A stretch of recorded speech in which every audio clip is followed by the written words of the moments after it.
Satu hal yang pasti bagi kita bahwasanya kita akan meninggalkan dunia yang fana ini. Kita akan meninggal, kita akan menghadap Allah Subhanahu wa taala. Makanya karena kita akan menghadap Allah Subhanahu wa taala, disinilah fungsi kita untuk apa? Untuk mencari jalan bagaimana caranya kita bisa menghadap kepada Allah Subhanahu wa taala secara sempurna sebagaimana Allah Subhanahu wa taala inginkan kepada kita. Nah, bagaimana caranya kita bisa beribadah kepada Allah Subhanahu wa taala secara sempurna? Ya, kita menuntut ilmu.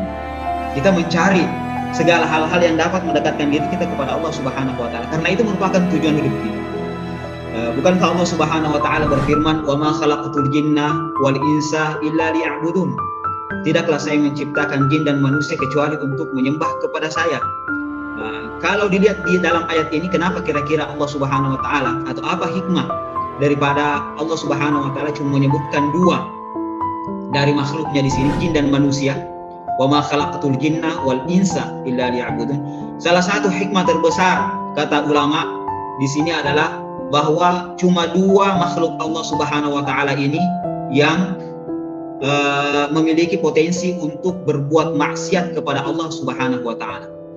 Nah, makanya kita hidup untuk apa? Untuk beribadah kepada Allah Subhanahu wa taala. Segala yang kita lakukan ini kita ujung-ujungnya adalah untuk penyembahan kita kepada Allah Subhanahu wa taala. Kita menikah, kita menuntut ilmu, kita bekerja, semuanya untuk menyembah kepada Allah Subhanahu wa taala. Nah, dari sinilah kita sebagai seorang penuntut ilmu, sebagai seorang yang hidup di muka bumi ini tidak akan lepas yang namanya talabul ilmi, yang namanya talibul ilmi, yang namanya penuntut ilmu, itu tidak akan lepas dari diri kita.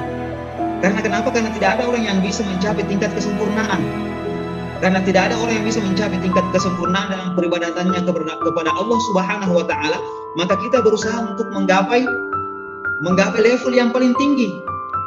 Makanya Allah Subhanahu wa taala mengatakan, yarfa'illahu alladhina amanu minkum walladzina utul ilma darajat. Allah akan mengangkat derajatnya orang-orang yang menuntut ilmu. Nah, di sini Allah Subhanahu wa taala mensejajarkan antara orang yang beriman dan menuntut ilmu. Salah satu hikmahnya adalah keimanan ini nanti bisa digapai dengan sempurna dengan adanya ilmu untuk hal tersebut.